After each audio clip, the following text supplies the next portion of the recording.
Assalamualaikum warahmatullahi wabarakatuh. Salam sejahtera untuk kita semua.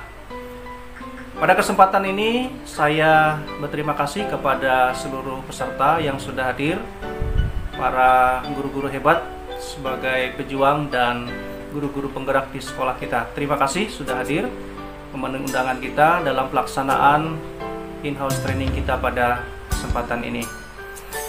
Pada kesempatan kegiatan kita pada hari ini, kita akan melaksanakan kegiatan in-house training, yaitu tentang bagaimana kurikulum sekolah penggerak.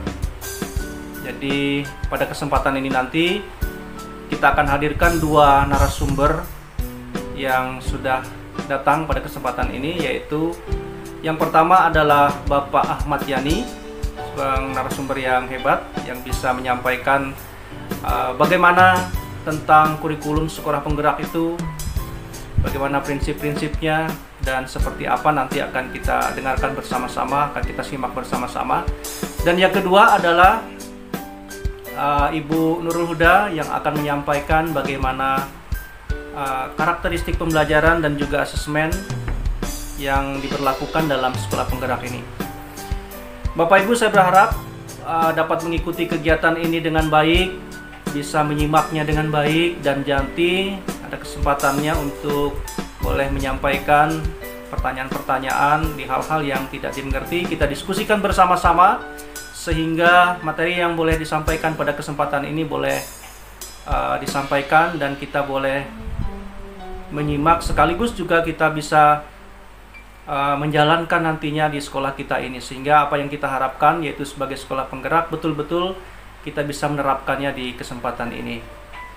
Terima kasih atas segala perhatiannya dan selamat menikmati dan mengikuti kegiatan in-house training ini sehingga sampai dengan berakhirnya nanti. Atas segala perhatiannya saya ucapkan terima kasih. Assalamualaikum warahmatullahi wabarakatuh.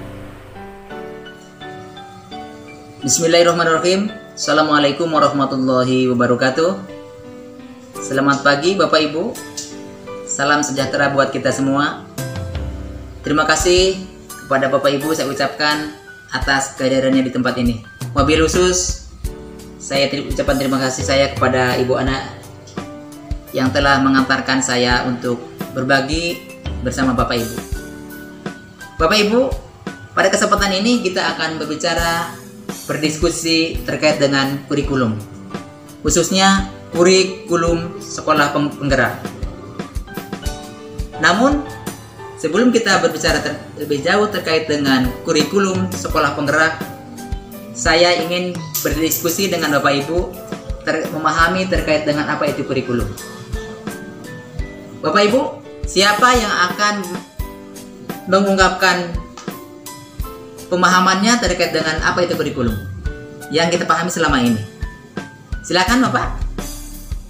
Iya, terima kasih. Atau yang sebelah sini, apa pendapat Ibu yang Ibu pahami selama ini terkait dengan kurikulum? Ya, terima kasih. Jadi Bapak Ibu, kurikulum merupakan seperangkat rencana yang berisi materi, struktur, jumlah jam, kegiatan ekstra kokurikuler, dan lain-lain yang harus dilakukan oleh peserta didik sampai mereka lulus dari sekolah atau satuan pendidikan. Itu adalah kurikulum. Termasuk di dalamnya adalah jumlah jam atau beban ajar yang harus mereka selesaikan. Itu terima kasih Bapak Ibu yang telah memberikan gagasan atau idenya atau berdiskusi. Pertanyaan berikut saya adalah bagaimana implementasi kurikulum yang Bapak Ibu lihat atau Ibu rasakan selama ini di sekolah Bapak Ibu? Ada yang ingin mengungkapkan? Silakan Bapak Ibu yang paling ujung. Ya, Bapak Ibu yang paling tengah, silakan Bapak Ibu, apa pendapat Ibu terkait dengan bagaimana implementasi kurikulum yang selama ini terjadi dan Ibu lihat? Ya, terima kasih. Tepuk tangan Bapak Ibu untuk kita semua. Jadi Bapak Ibu, berdasarkan apa yang tadi disampaikan oleh kawan-kawan kita ya, dari sebelah kanan maupun sebelah kiri, bahwa kurikulum saat ini yang kita rasakan, yang kita lakukan, ya, masih belum berpihak kepada murid, masih belum berpihak kepada peserta didik. Artinya apa? Bahwa murid tidak dijadikan sebagai fokus utama. Oleh karena itu, di dalam sekolah, di kurikulum sekolah penggerak, murid, kalau kita sebut, murid adalah raja. Kita, guru, adalah pelayan.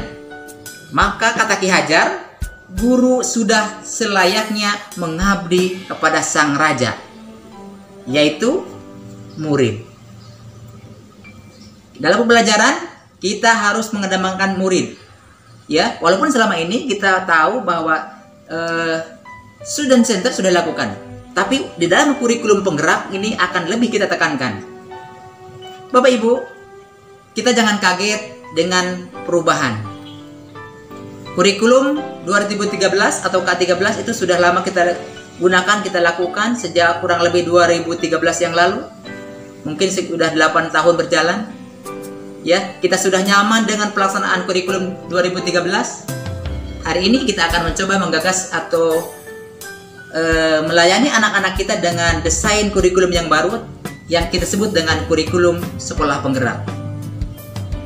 Bapak Ibu, kurikulum sekolah penggerak itu merupakan bukan hal yang baru.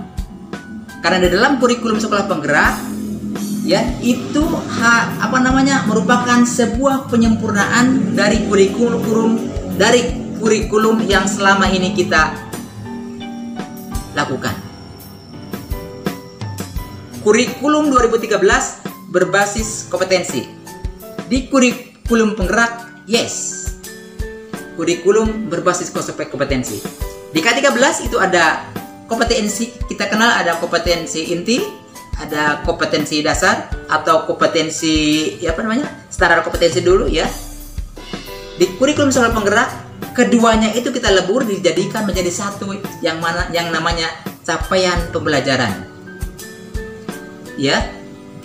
Secara umum kurikulum penggerak ini tidak ada hal-hal yang baru, namun menjadi penekanan pada titik-titik atau komponen-komponen kurikulum tertentu. Baik Bapak Ibu, sebelum kita berbicara dan berdiskusi lebih jauh terkait dengan struktur kurikulum di kurikulum sekolah penggerak, kita lihat slide atau tayangan berikut ini. Nah, Bapak Ibu, bagaimana pendapat Ibu terkait dengan apa yang telah Bapak Ibu lihat di slide tadi? Oke, terima kasih. Assalamualaikum warahmatullahi wabarakatuh. Di sini saya mencoba untuk menjelaskan tentang prinsip-prinsip pembelajaran, di mana prinsip-prinsip pembelajaran itu ada 5, yaitu pembelajaran yang dirancang dengan mempertimbangkan tingkat pencapaian peserta didik saat ini sesuai dengan kebutuhan mereka serta mencerminkan karakter dan perkembangan mereka. Kedua, pembelajaran dirancang dan dilaksanakan untuk membangun kapasitas belajar peserta didik dan kapasitas mereka menjadi pembelajar sepanjang hayat dan mendorong pengembangan kapasitas belajar. Ketiga, kegiatan belajar mendukung perkembangan kognitif dan karakter peserta didik secara berkelanjutan dan holistik. Keempat, pembelajaran yang relevan artinya pembelajaran yang dirancang sesuai dengan konteks kehidupan dan budaya peserta didik, serta melibatkan orang tua dan komunitas sebagai mitra. Terakhir, pembelajaran itu berorientasi pada masa depan yang berkelanjutan. Wassalamualaikum warahmatullahi wabarakatuh. Saya juga di sini mau menambahkan tentang prinsip-prinsip assessment, di mana assessment juga memiliki 5 prinsip. Pertama, assessment merupakan bagian terpadu dari proses pembelajaran, memfasilitasi pembelajaran, dan menyediakan informasi sebagai umpan balik baik terhadap guru, peserta didik, dan orang tua. Kemudian, assessment itu dirancang dan dilakukan sesuai dengan tujuan. Ketiga, assessment itu dirancang secara adil, valid, dan dapat dipercaya. Kemudian asesmen juga sebaiknya itu meliputi berbagai bentuk tugas, yaitu instrumen dan teknik yang sesuai dengan tujuan pembelajaran yang sudah ditargetkan. Terakhir, laporan dari asesmen atau kemajuan belajar dan pencapaian peserta didik itu bersifat sederhana dan informatif. Artinya dia mampu memberikan informasi yang bermanfaat untuk peserta didik, orang tua, dan data yang berguna untuk penjaminan mutu pembelajaran. Oke, hanya itu yang bisa Ibu sampaikan. Wassalamualaikum warahmatullahi wabarakatuh. Baiklah Bapak Ibu, demikian tadi pemaparan dari kelompok kami, yaitu tentang struktur kurikulum sekolah penggerak, baik dari tingkat PAUD, SD, SMP maupun SMA, yang sudah disampaikan oleh Pak Ahmad Yani. Dan juga tadi Bapak Ibu sudah mendengarkan penjelasan dari Ibu Nurul, yaitu fungsi dari prinsip dan keterkaitan pembelajaran serta asesmen, ya. Nah, dalam hal ini kami persilahkan Bapak Ibu apabila ada yang mau bertanya atau ada yang mau menanggapi atau mau menambahkan, kami persilahkan. Nah, apabila nanti pertanyaan Bapak Ibu tidak bisa kami jawab, maka itu akan menjadi diskusi kita bersama, ya, supaya kita memiliki pemahaman yang sama tentang struktur kurikulum sekolah penggerak, khususnya yang sekolah yang kita bina atau yang kita pimpin, yaitu SMP. Kemudian juga tentang fungsi dari prinsip dan keterkaitannya dengan pembelajaran serta asesmen. Oke Bapak Ibu, apabila ada yang bertanya, kami persilahkan. Waktu kami berikan. Terima kasih.